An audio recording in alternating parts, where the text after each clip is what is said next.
ఈ తెలంగాణ ప్రాంతానికి అన్న ఎన్టీ రామారావు గారు ఓ మండవ ఓ తుమ్మల నాయకత్వాన్ని తెలంగాణకు అందించిండు.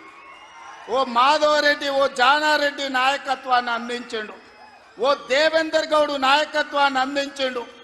ఓ కడియం సిఆరి ఒక మోత్కుపల్లి నరసింహుల లాంటి నాయకులను ఈ తెలంగాణకు అందించిండు. అంతెందుకయ్యా, ఈనాడు ఉపన్యాసాలు ఇస్తున్న బీఆర్ఎస్ నాయకుడు కల్వకుంట్ల చంద్రశేఖర్ రావుకి రాజకీయ భిక్ష పెట్టింది ఎవరు?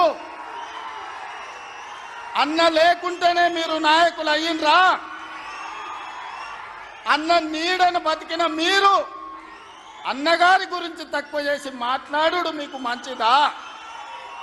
వారే కాదు, వారి పేరు పెట్టుకున్న వాళ్ళు కూడా ఈరోజు నాయకులుగా చలామణి అవుతున్నారు.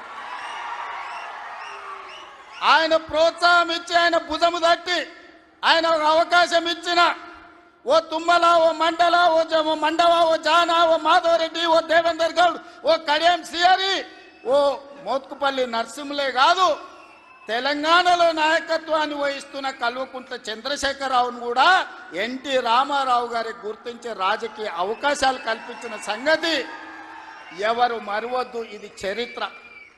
ఇంకొంతమంది ఆయన పేరు మీదనే చలామణి అవుతున్నారు. కొంతమంది నకిలీలు ఎప్పుడు ఉంటారు. వాళ్ళ ఆలోచనలు ఎట్లుంటాయో కూడా మనం చూస్తున్నాం.